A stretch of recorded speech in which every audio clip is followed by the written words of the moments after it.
चिन्मयं देवं सद्गुरुं ब्रह्मविद्वरम्।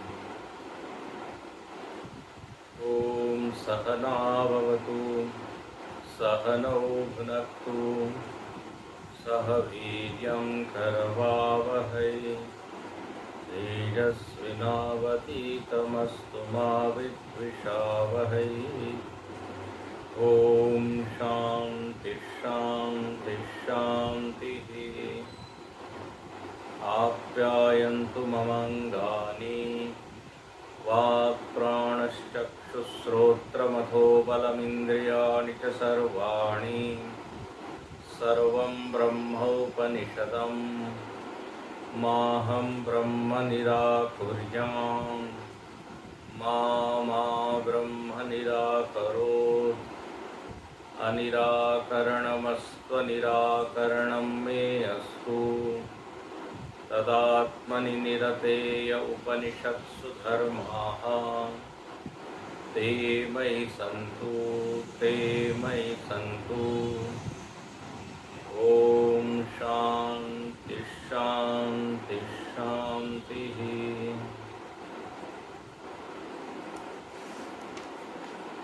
यस्य मतं तस्य मतं मतं यस्य न वेद सः अविज्ञातं विजानतां विज्ञातमविजानताम्।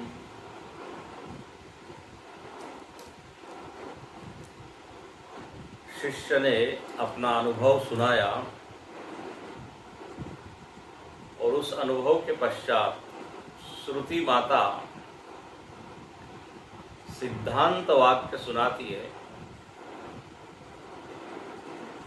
कहती है कि जिसने ब्रह्म को मतम समझा, मतम मतलब मनन का विषय,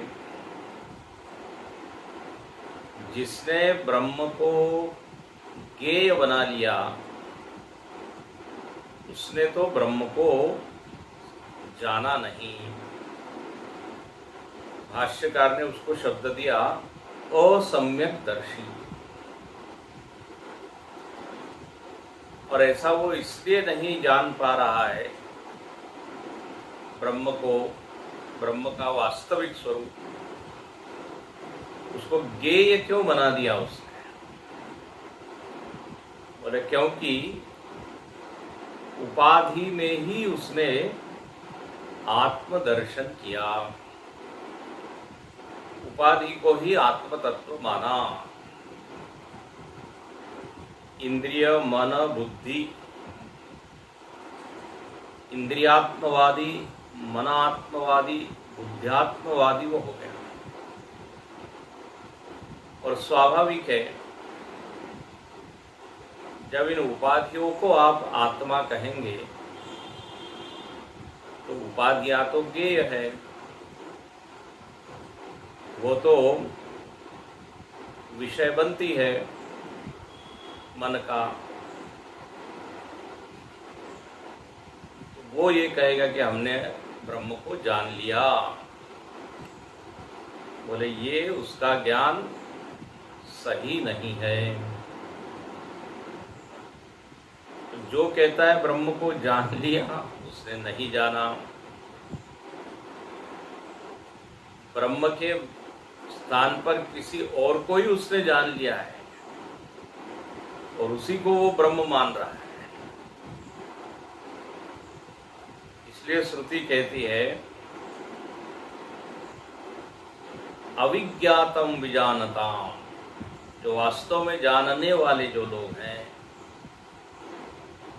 जो ब्रह्मविद है, ब्रह्मविद का अनुभव क्या है? वो कहता है कि उसका अनुभव तो होता है लेकिन उसका निर्वचन नहीं हो सकता, वर्णन नहीं हो सकता,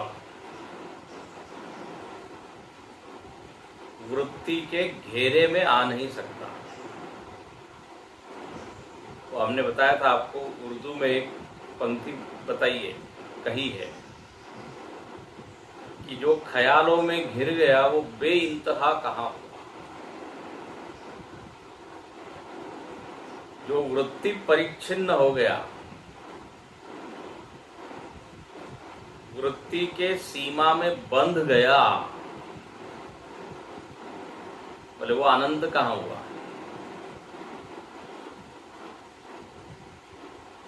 तो इसलिए लिखते हैं अविज्ञातम विजानताम। वो कहता है उसका मनन नहीं हो सकता, ज्ञेय धर्मिता उसमें नहीं है, वो अमतम ही रहेगा, वो जाना नहीं जाता। जो लोग कह रहे हैं कि जान लिया, उनके समझ में थोड़ा दोष है। किसी और को ही ब्रह्म उन्होंने मान लिया, समझ लिया। तो यहां पर ये जो वाक्य है इसको तो सिद्धांत वाक्य, अविज्ञातम विजानताम विज्ञातम अविजानताम। अब भाष्यकार अगले मंत्र की संगति लगाते हुए भाष्य में देखिए क्या लिखते हैं, अविज्ञातम विजानताम इति अवधृतम। बोले ये अवधारित हो गया, निर्धारित हो गया, निश्चित हो गया कि जो लोग ब्रह्मविद है उनके लिए ब्रह्म कैसा है, अविज्ञात है, अज्ञात है, अमतम है, ये निश्चित हो गया, निश्चित हो गया। अब यहां पर भाष्यकार स्वयं एक प्रश्न उठाते हैं और संगति लगाते हैं 11वें मंत्र से 12वें मंत्र में। बहुत सुंदर, ये संगति लगाते आने चाहिए। संगति मतलब क्या, पिछले मंत्र से अगले मंत्र का संबंध है, ये असंबद्ध भाषण नहीं हो रहा है, ये मंत्र एक दूसरे से जुड़े हुए हैं। जैसे हमारे विचार, अगला विचार पिछले से जुड़ा होता है। यदि पूर्वापर का संबंध न हो, पूर्वापर का, तो उसको लोग बोल देते हैं ये असंबद्ध भाषण कर रहा है, उसको लोग बोल देते हैं उन्मत्त है। अरे कुछ क्या कहते हैं, कनेक्शन ही नहीं है।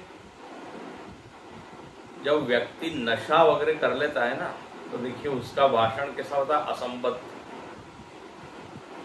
तारतम्य नहीं होता कुछ, केवल शब्द मात्र होते हैं, उसका कोई अर्थ नहीं निकलता। एक वाक्य किसी विषय का है, दूसरा वाक्य अन्य विषय का है, तीसरा वाक्य तीसरे विषय का है। लोग कहते हैं, फिर सुनने वाले भी कुछ समझ में नहीं आ रहा है क्या बोल रहा है। ये व्याख्यान या भाषण होता है ना, उसमें भी ये एक कुशलता होती है। जो कुशल वक्ता होता है वो उन विचारों के क्रम को बांधे रखता है, बनाए रखता है।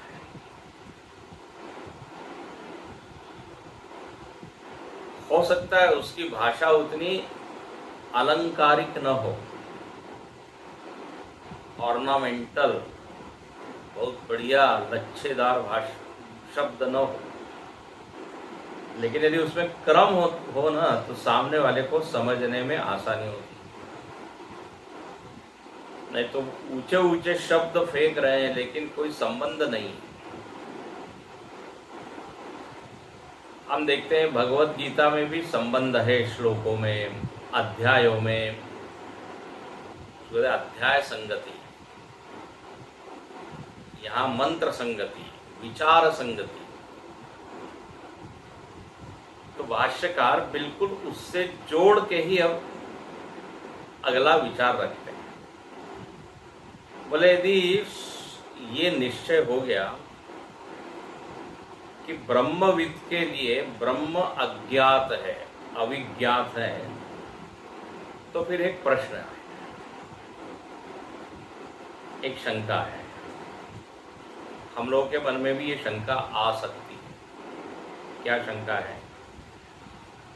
यदि ब्रह्म अत्यंतमेव अविज्ञातम,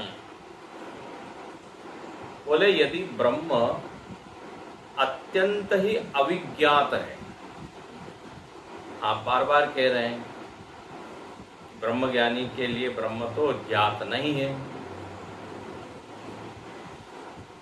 ज्ञात नहीं है मतलब तो अर्थ यही निकला कि वो जानता नहीं है।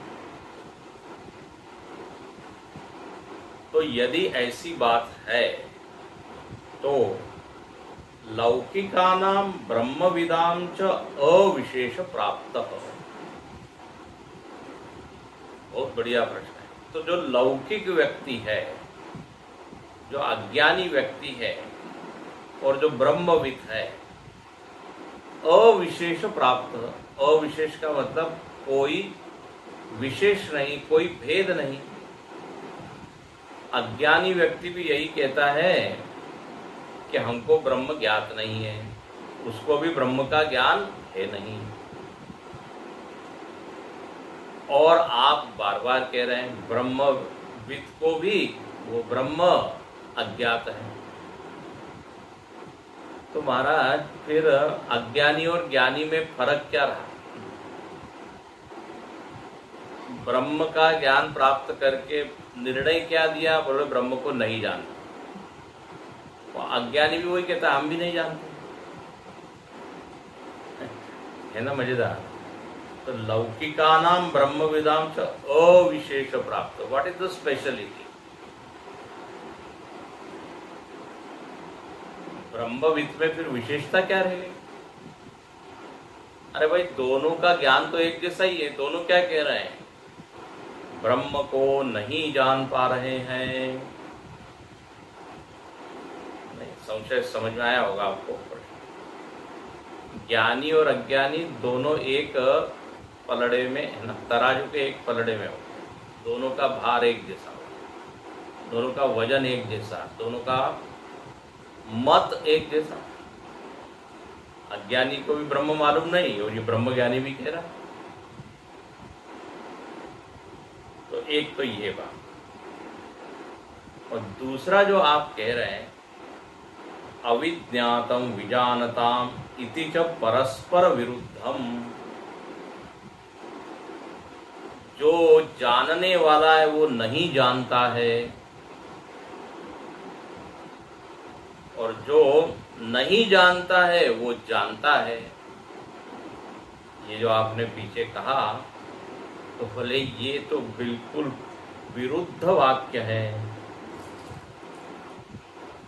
हाँ, समाज में कभी ऐसा बोला जाता है क्या? जो नहीं जानता है वो नहीं जानता है, जो जानता है वो जानता है। आप उल्टा ही कह रहे हो। जो ब्रह्म को जानता है, अरे अरे बोले वो नहीं जानता, और जो ब्रह्म को नहीं जानता है ऐसा जो कह रहा है, बोले यस आप सम्यक दर्शी हो। तो बोले ये कैसे क्या हो गया? मतलब आप ये कहना चाह रहे हो कि ब्रह्म ज्ञानी को बिल्कुल ज्ञान होता ही नहीं है? तो फिर अज्ञानी को भी ज्ञान नहीं होता है, तो फिर क्या पढ़ने का मतलब है, प्रयोजन है, अर्थ है? इतनी मेहनत की और निर्णय किया भी नहीं जान। तो ये वाक्य परस्पर विरुद्ध है, और ऐसी स्थिति हो गई कि जहाँ ज्ञानी अज्ञानी एक ही हो गया। अब यहाँ पे थोड़ा सा सावधानी ये है कि ब्रह्म ज्ञानी जब कहता है कि ब्रह्म नहीं जाना जाता, उसका बड़ा गंभीर अर्थ है। उसका अर्थ ये है कि ब्रह्म कभी ज्ञेय नहीं बनता, ज्ञेय धर्मिता का निषेध है, विषयत्व का निषेध है कि वो कभी विषय नहीं बनता। It never becomes the object of your knowledge. इस अर्थ में वो अज्ञात है। और अज्ञानी जब कहता है कि ब्रह्म नहीं जाना जाता या नहीं हम जानते हैं, तो उसका अर्थ क्या है? उसने कभी कोशिश भी नहीं की, उसका विश्वास भी नहीं है, बिना प्रयत्न के वो कह रहा है ये ब्रह्म वगैरह कुछ नहीं है, हम नहीं जानते। अब दोनों लोग कह रहे हैं हम नहीं जानते, लेकिन कहने में बहुत जमीन आसमान का फर्क है। एक ने खूब प्रयत्न किया समझने का और फिर वो कहता है, समझ में आ रहा है ना? मनन, कलम ने बताया था, मनन करने के पश्चात बोल रहा है वो अमतम। जिसने श्रवण मनन ध्यान किया उसके बाद ये बोला है। और अज्ञानी जब बोल रहा है तो बिना मनन के ही बोल रहा है, वो तो जड़ता के कारण बोल रहा है, अविचार के कारण बोल रहा है। हालांकि दोनों के वाक्य एक जैसे लग रहे हैं, इसलिए यहाँ भाष्यकार ने ये उठा दिया प्रश्न कि किसी के मन में ये आ सकता है। तो अब यहाँ कहते हैं कि ब्रह्मज्ञानी के लिए क्या ब्रह्म अत्यंत अविज्ञात है, मतलब कुछ कभी ज्ञान ही नहीं होता?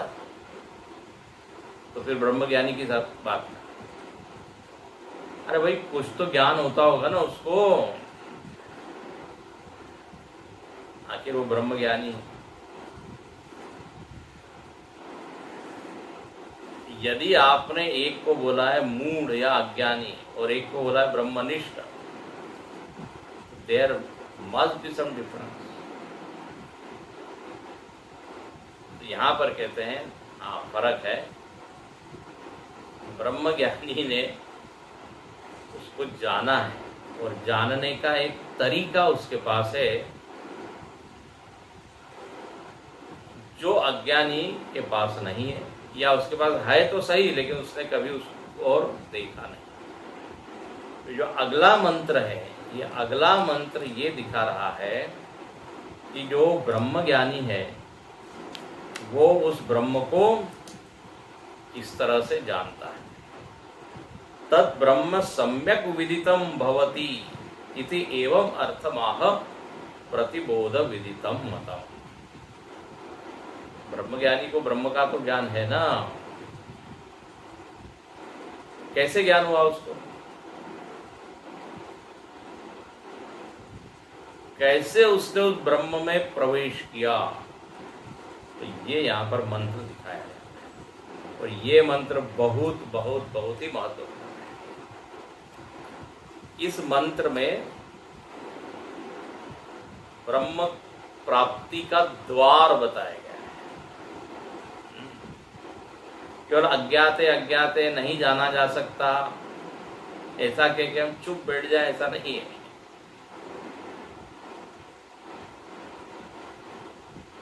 ब्रह्मज्ञानी क्या साधना करता है और हमको भी क्या करनी चाहिए, ये यहाँ पर इस मंत्र में देखो 3 वाक्य आए हैं पीछे। एक था आगम वाक्य, हाँ, अन्य देव तद विदिताद अथो अविदिताद अति, ये आगम वाक्य कि वो ब्रह्म विदित और अविदित से अन्य। दूसरा वाक्य अनुभव वाक्य था, नाहम मन्ने सुवेदेति नो न वेद।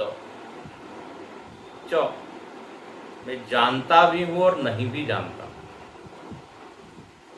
और तीसरा जो सिद्धांत वाक्य है अविज्ञातम या यस्यामतम तस्य मतम मतम यस्य न वेद। ये तीनों वाक्य वास्तव में एक ही बात कह रहे हैं, कहने का तरीका अलग है। विदित और अविदित से अन्य है। तो शिष्य क्या बोलता है, मैं जानता भी हूं, नहीं भी जानता हूं। मतलब विदित से अन्य है, अविदित से अन्य है। और अभी अभी जो हमने देखा, ये भी उसी का रिपीटेशन। अब यहां पर साधना बताई जा रही है कि उस ब्रह्म को कैसे समझे, कैसे वो विदित और अविदित से अन्य है। तो यहां पर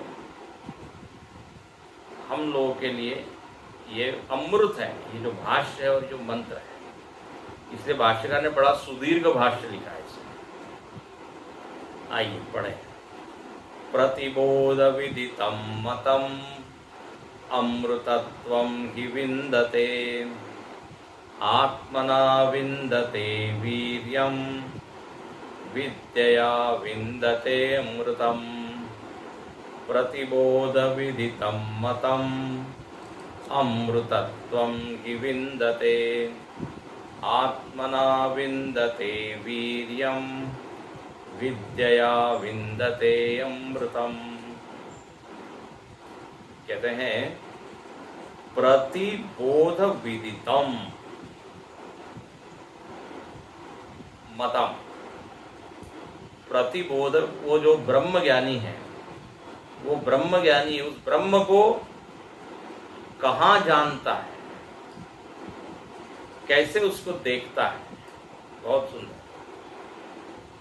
तो कहते हैं प्रतिबोध, हर बोध में देख रहा है। और यहां बोध का अर्थ है वृत्ति। ये मंत्र बहुत गंभीर है, गहन है। हर वृत्ति में ब्रह्म उसके लिए विदित है। ब्रह्म का दर्शन वो कहां कर रहा है, बोले वृत्ति में।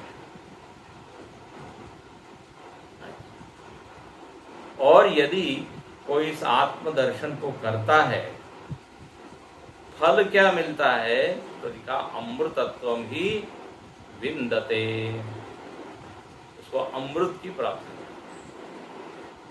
पहले भी हमने देखा था, प्रेत्यास्माद् लोकाद् अमृता भवन्ति। ये आया था क्या, याद है आपको? लगता है ये आया था ये वाक्य। न तत्र चक्षुर्गच्छति न वाक् गच्छति नो मनो न विद्मो न विजानीमः। इसके अंदर आया था प्रेत्यास्माद् लोकाद् अमृता भवन्ति, अमृत को प्राप्त होते हैं। तो आत्मदर्शन का फल, ठीक है। तो ये तो पहली पंक्ति का। अब देखिए भाष्यकार क्या लिखते हैं, प्रतिबोध विदितम मतम। यहां भाष्यकार लिखते हैं प्रतिबोध विदितम, बोधम बोधम प्रति विदितम। विदितम ज्ञातम, सह अनुभवति आत्मानम अनुभवति कुत्र, बोधम बोधम प्रति, वृत्ति में वो अनुभव करता है। अच्छा, बोले वृत्तियां कहाँ होती है, बोले वृत्तियां होती है मन में। अच्छा, यहाँ पर जो बोध शब्द है ये वृत्ति के अर्थ में है, इसलिए भाष्यकार यहाँ उसको कहते हैं बोध शब्देन बौद्धाः प्रत्यया उच्यन्ते। बोध शब्द से प्रत्यय अर्थ लेना चाहिए, और प्रत्यय का अर्थ होता है वृत्ति, विचार, थॉट्स। तो कहते बौद्धाः, बौद्धा मतलब बुद्धि के जो है, बुद्धि के क्या है, बुद्धि से संबंधित जो है बौद्धा, उसको कहेंगे वृत्ति। बुद्धि में क्या है, वृत्ति। बुद्धि से शब्द बना है बौद्धा। जैसे सुमित्र शब्द है, सुमित्रा शब्द है, सुमित्रा लक्ष्मण जी की माता का। सुमित्रा। तो सुमित्रा का जो पुत्र है उसको बोलिया सौमित्र। सु का ऊ का क्या हो गया? औ, जो सुमित्रा से संबंधित है, सौमित्र। दाशरथी, दशरथ का जो पुत्र है दाशरथी, राम। पंडु के पुत्र क्या? पांडव। तो संस्कृत के व्याकरण के नियम से थोड़ा सा फर्क हो जाता है और वही शब्द एक दूसरा रूप ले लेता है। तो बुद्धि से बना बौद्धा। यहाँ बौद्धा का तो बौद्ध दर्शन नहीं है, यहाँ भगवान बुद्ध नहीं है। यहाँ बौद्धा का सीधा अर्थ है विचार या वृत्तियां जो बुद्धि में, अंतःकरण में आ रही है। तो प्रत्ययाः, उसको प्रत्यय भी कहते हैं। तत्र प्रत्यय एकतानता ध्यानम।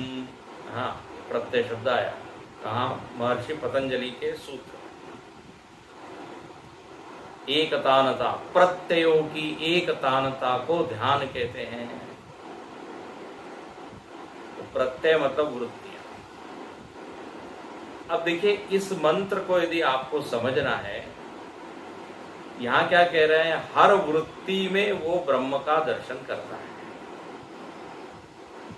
तो पहले हमको वृत्ति का दर्शन करना है।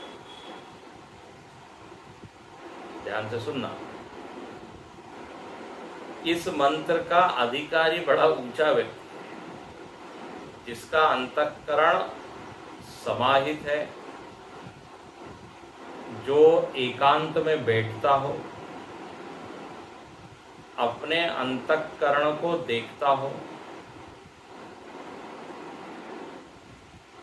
वृत्तियों का जो खेल चल रहा है, प्रवाह चल रहा है, उस ओर जिसकी नजर जाती, वो ये मंत्र को पकड़ सकता है, समझ सकता है। जो सात्विक है, जो अंतर्मुखी है,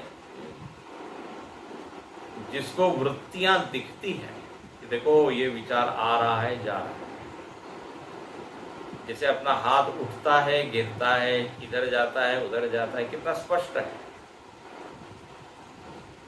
ऐसे जो वृत्तियों को देख रहा है, देख रहा है मतलब वृत्तियां दिखती नहीं आंख से, अनुभव करता है।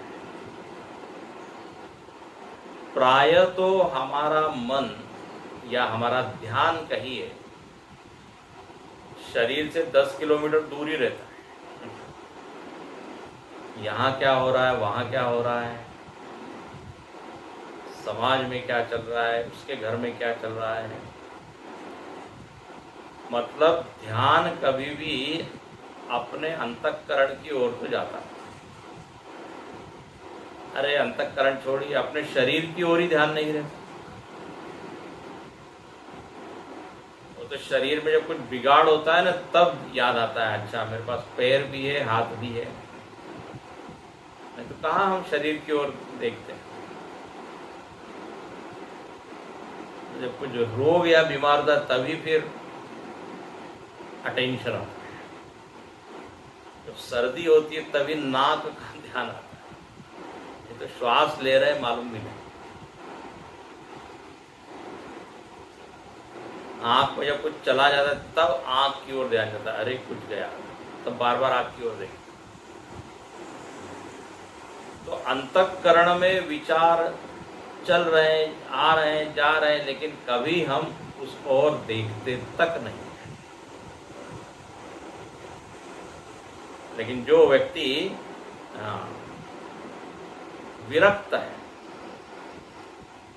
जो आत्मदर्शन इच्छुक है, मुमुक्षु है, वो बैठता है, उसको बैठना चाहिए। गीता में भगवान क्या कहते हैं? उपविश्यासने युञ्जात योगम आत्मविशुद्धये। बोले साधक को उपविश्य मतलब बैठे, साधक बैठे। कहाँ बैठे? तो बोले एक आसन है। शांत जगह पर एक अच्छे आसन पर बैठे और क्या करें, अपने विचारों को देखें, वृत्तियों को देखें। और किस लिए देखें?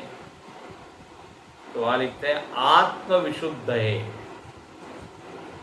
विचारों को आप देखेंगे तो आपको मालूम पड़ेगा वृत्तियां कैसे आ रही है, जा रही है, वृत्तियों का की क्वालिटी क्या है, गुणवत्ता क्या है। और जब हम देखेंगे इसकी गुणवत्ता ठीक नहीं है तो फिर सुधारने का भी प्रयत्न करेंगे।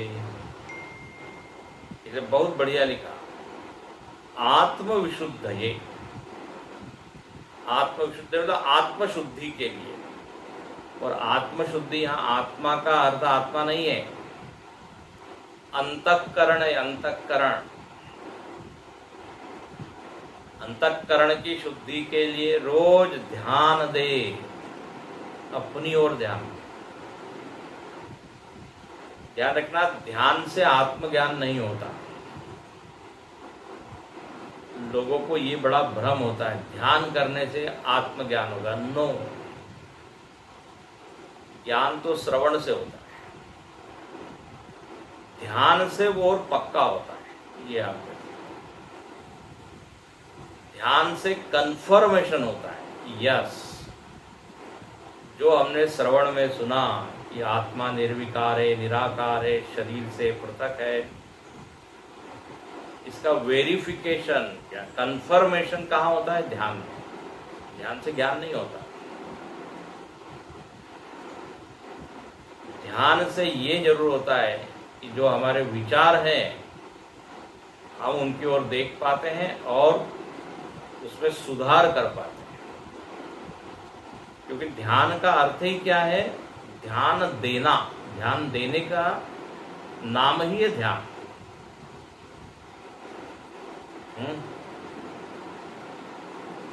हम व्यवहार में भी बोलते हैं ना, जरा ध्यान देना। तो ध्यान देना मतलब आप उस ओर देखने लगते हैं। तो ऐसे ही मन की ओर ध्यान देना मतलब अपने विचारों की ओर हम उन्मुख हो जाते हैं। यहाँ बहुत सुंदर ये साधना है। तो हम बैठे, सबसे पहली बात तो है बैठे, नित्य बैठना चाहिए। और अंतःकरण में क्या चल रहा है वो देखिए, तो आपको दिखाई देगा ये बोध, बौद्धाः प्रत्ययाः, वृत्तियां आ रही है, जा रही है। प्रायः हम वृत्ति के विषय की ओर ध्यान देते हैं। ध्यान से सुनना, वृत्ति बिना विषय के तो होती नहीं है।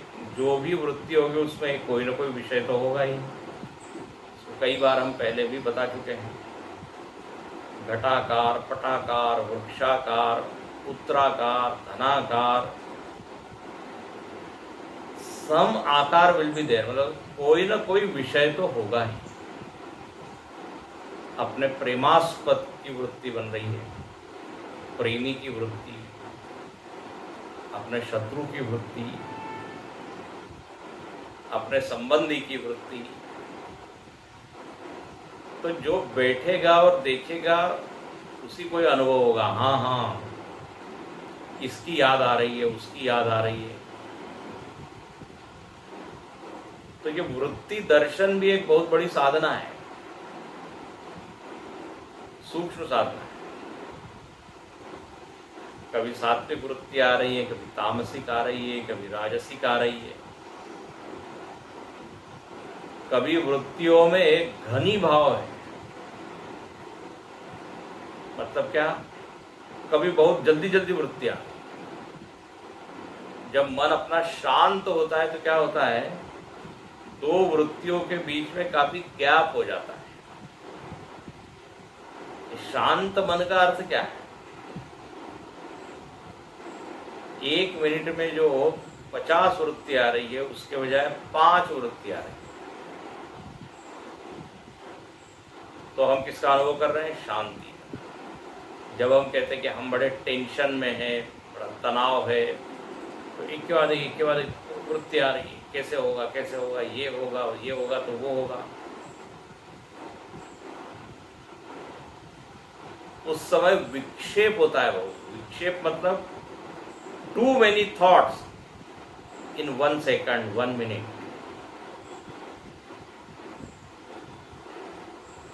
तो ये देखते रहना चाहिए अपने मन के क्या हालचाल है।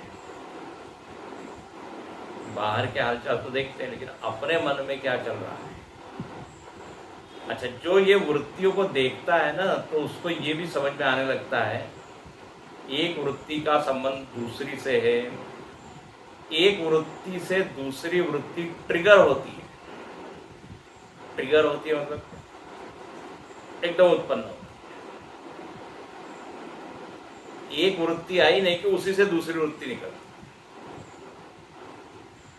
जहां किसी शत्रु का स्मरण हो गया, जिसको आप पसंद नहीं करते हैं, वो यदि विषय आ गया तो तुरंत उसके बाद क्या वृत्ति आएगी? गुस्से की वृत्ति आएगी। हो गया ना। और इतना ही नहीं, वृत्ति आने से मन का वातावरण भी गड़बड़ा जाएगा। ऐसा नहीं होता कि वृत्ति आती है और बिना प्रभावित करे चली जाती, कहीं कहीं कुछ कुछ होती है, लेकिन जब वो विषय जरा उटपटांग हो तो हम ही उड़ जाते हैं, बोले मालूम नहीं, अभी नहीं बैठ सकता, मालूम नहीं मन में कैसे कैसे विचार आ रहे हैं। तो विचार आने से प्रभावित भी हुए कि नहीं? तो ये विचार जो है, इनके स्वभाव को देखिए। हर विचार का एक स्वभाव होता है। अपनी कोई अच्छी मेमोरीज होती है ना, मेमोरी, स्मृतियां, वो जब विचार आते हैं तो बड़ा अच्छा लगता है। और जब खो जाते हैं, बह जाते हैं। कुछ कुछ महात्मा लोग तो यही ध्यान कराते हैं, अपनी अच्छी स्मृतियों का स्मरण कीजिए, पॉजिटिव थिंकिंग।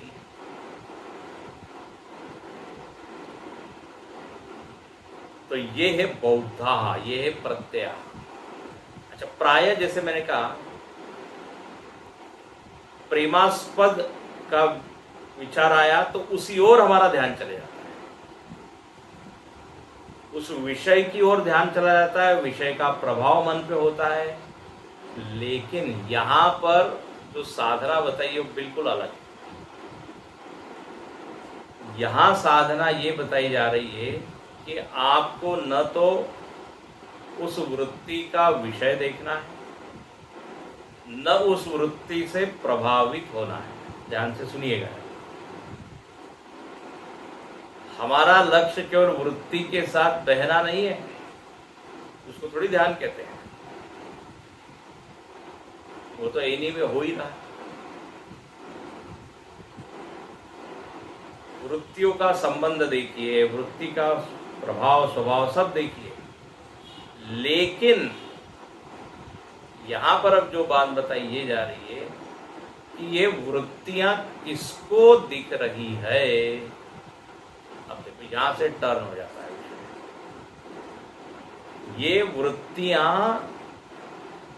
कौन जान रहा है, that is more important than that वृत्ति।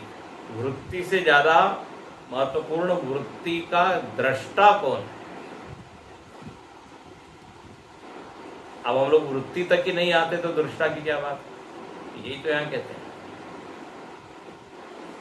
इसलिए अगली पंक्ति देखिए, सर्वे प्रत्यया विषया भवन्ति यस्य स आत्मा।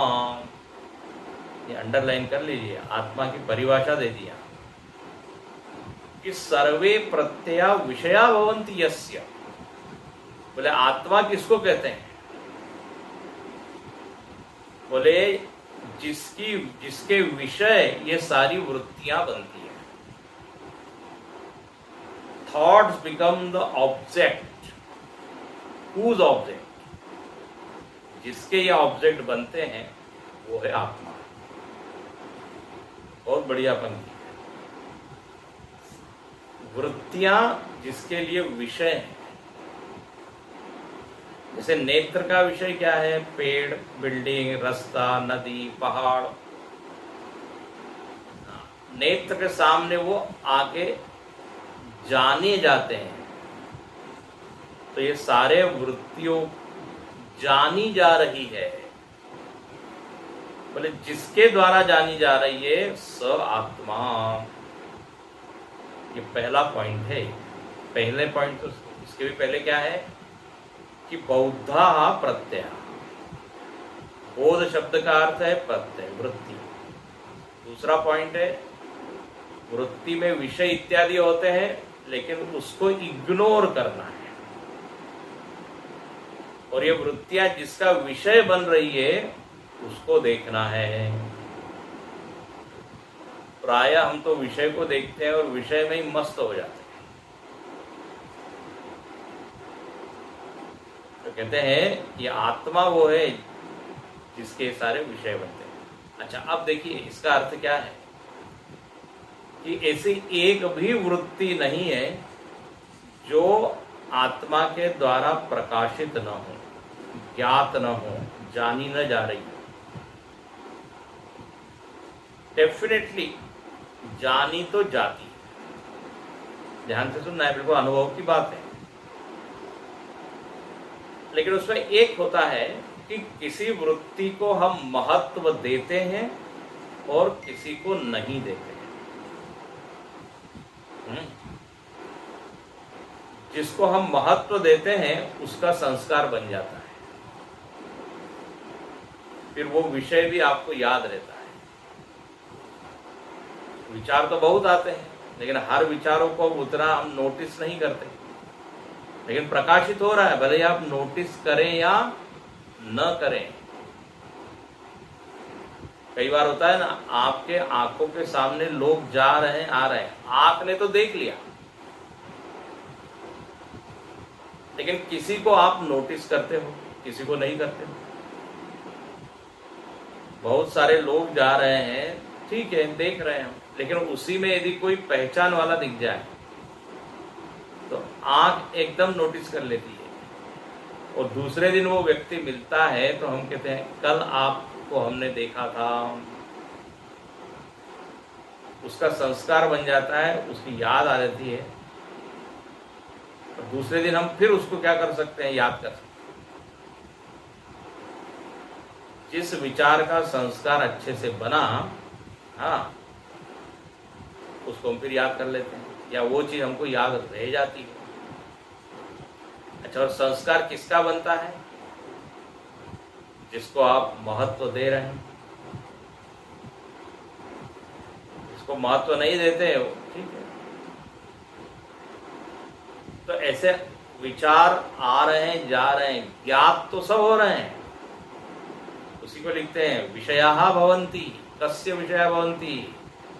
आत्मनः, आत्मा के विषय को।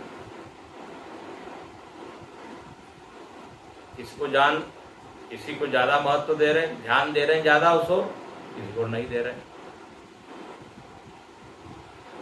अरे भाई, स्ट्रीट लाइट के नीचे जो भी आ रहा है जा रहा है, वो लाइट तो सबको प्रकाशित कर ही रहा है ना। ऐसे जैसे टोल नाके पर जितनी गाड़ियां जाती है, ये उदाहरण हमने पहले भी दिया था, उसका रजिस्ट्रेशन हो जाता है, नोटिस किया जाता है, अच्छा ये गाड़ी है, ये गाड़ी। तो सर्वे प्रत्ययाः विषया भवन्ति यस्य स आत्मा। अच्छा, अब मजेदार बात यह है कि ये वृत्तियों से हम अलग अलग विषयों को जानते हैं। हर वृत्ति में कोई ना कोई विषय होता है, हो गया। लेकिन एक मजेदार बात यह है कि कभी भी वृत्ति का विषय आत्मा नहीं होता। वृत्ति से आत्मा प्रकाशित नहीं होती, आत्मा से सब चीज प्रकाशित हो रही। Beautiful.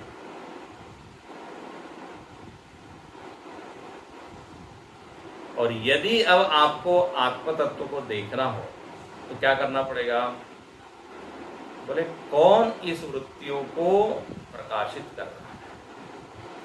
I am not interested in वृत्ति but I am interested in illuminator of वृत्ति। बस यही है बोधम बोधम प्रति। अच्छा, वृत्ति प्रकाशित हो रही है, इसका मतलब ये तो पक्का है कि कोई न कोई प्रकाशक है। वृत्ति से वृत्ति नहीं जानी जाती। स्वात्मनि क्रिया विरोधात्, नियम याद रहे। वृत्ति ही वृत्ति को नहीं जान रही है, बल्कि वृत्ति से इतर दृष्टा है। तो पहली बात तो ये सिद्ध हो गई कि है, कोई है। भाई, यदि आप आंख से वृक्ष को देख रहे हैं तो ये तो सिद्ध ही हो जाता है ना कि आंख है। दृष्टा असंदिग्ध है, there is no doubt whether दृष्टा है कि नहीं। अरे पेड़ दिख रहा है, दृष्टा की सत्यता में और अस्तित्व में कोई शंका नहीं। हाँ, पेड़ के अस्तित्व में कुशंका हो सकती है, अरे मुझको हो सकता है भ्रम हो रहा है, लेकिन जिसको भ्रम हो रहा है वो तो है ना। गुरुजी ने बड़ा अच्छा उदाहरण दिया। बोले कोई वकील बहस कर रहा है, हाँ, डिबेट या आर्गुमेंट, भले ही उसके आर्गुमेंट गलत है, लेकिन वकील तो है ना। वही नहीं ऐसा कैसा बोल सकते। व्यक्ति झूठ बोल रहा है तो बोलना झूठ हो सकता है, लेकिन व्यक्ति का होना तो सही होगा ना। ऐसे ही दृश्य मिथ्या हो सकते हैं, लेकिन दृश्य को देखने वाला तो होना ही चाहिए। तो पहला कंक्लूजन ये है कि जब आप ध्यान में बैठे, श्रुति माता कह रही है, तो पहले आत्म चेतना का अस्तित्व को माने, स्वीकार करें। केवल वृत्तियां ही है, केवल मन ही है, यहीं पर न रुक जाए। सर्वे प्रत्यय विषया भवन्ति यस्य स आत्मा, और सर्वबोधान प्रतिबुध्यते। ये आत्मा का बोध कहाँ होता है, कैसे होता है? तो बोले बस आप ये वृत्ति तक पहुंच गए, बस वृत्ति से पीछे चलिए। इसलिए आगे भाष्यकार कहेंगे ये वृत्ति दरवाजा है, द्वार है, बहुत ही सूक्ष्म। आवृत्त चक्षु अमृतत्व इच्छन, कठोपनिषद ने कहा। बोले जिसको अमृत की प्राप्ति करने की इच्छा है वो क्या करें? आंख बंद करें, और आंख बंद करके अंधेरे को न देखें। आंख बंद करके वृत्तियों की ओर ध्यान, और फिर देखिए वृत्तियां कौन जान रहा है, कैसी वृत्तियां जानी जा रही। वृत्ति गड़बड़ सड़बड़ जैसी भी वृत्ति आ रही हो, प्रकाशित तो हो रही है, तो पूछते हैं। ऐसा जब हम वृत्ति के गर्भ में जाएंगे ना, तो वहां पे वृत्ति में मानो कि छलांग लगाएंगे आप, तो दिखेगी क्या? वो तत्व दिखाई देगी, वस्तु दिखाई देगी, जिसकी खोज हम कर रहे हैं, जिसको ब्रह्म ज्ञानियों ने ब्रह्म कहा। तो विदितम ज्ञातम प्रतिबोध विदितम मतम। कल इसको और अच्छे से देखेंगे, आज इसके ऊपर आप चिंतन कीजिए। ओम पूर्णमद पूर्णमिदं पूर्णात् पूर्णमुदच्यते पूर्णस्य पूर्णमादाय पूर्णमेवावशिष्यते। ओम शांति शांति शांति। हरि ओम। श्री गुरुभ्यो नमः। हरि ओम।